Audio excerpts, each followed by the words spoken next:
আসসালামু আলাইকুম। আশা করি সবাই ভালো আছেন। তো আজকে রান্না করব ব্রয়লার মুরগি দিয়ে রোস্ট আর কি। সব সময় তো কক বা দেশি মুরগি দিয়ে করা হয়, তো আজকে ব্রয়লার দিয়ে করব। তো বাজার থেকে মুরগি কিনে নিয়ে আসলাম, এই যে মুরগি। তো দেখতে থাকেন ভিডিওটা। তারপর মুরগিটা কেটে ধুয়ে নিলাম ভালো করে। এখন কড়াইতে তেল দিব, তেল দিয়ে নেব বেরেস্তা ভাজার জন্য। পেঁয়াজ দিব বেরেস্তা ভাজার জন্য। তেলের মধ্যে পেঁয়াজগুলো দিয়ে দিলাম ভাজার জন্য। এটা একটু ভাজা ভাজা হলে তারপরে উঠিয়ে ফেলবো। ভাজা হচ্ছে পেঁয়াজগুলো, হালকা হালকা ব্রাউন হয়েছে।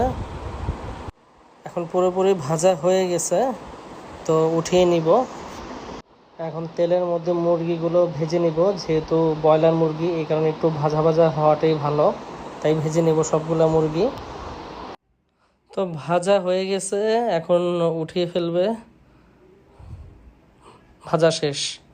এরপর টমেটো বাটা পেঁয়াজ বাটা দিয়ে দিচ্ছে, ভালোভাবে নেড়ে নিচ্ছে।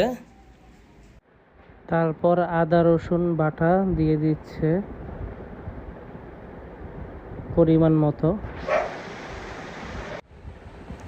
তারপর এলাচ, দারচিনি, লং, তেজপাতা দেওয়া হচ্ছে। কিছু তেজপাতাও ছিঁড়ে দেওয়া হচ্ছে।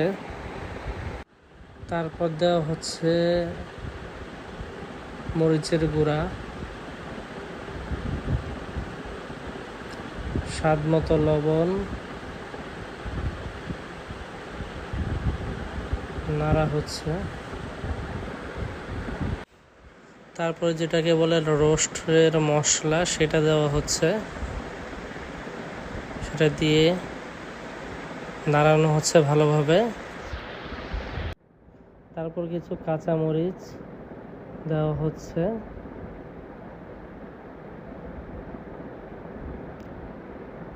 তারপর একটু পরিমাণ মতো টক দই দিয়ে ভালোভাবে নাড়ানো হচ্ছে। তারপর দেওয়া হচ্ছে টমেটো সস পরিমাণ মতো।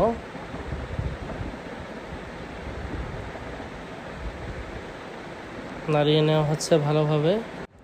তারপর দেওয়া হচ্ছে একটু দুধ লিকুইড পরিমাণ মতো। তারপর ভালোভাবে নাড়িয়ে নেওয়া হচ্ছে।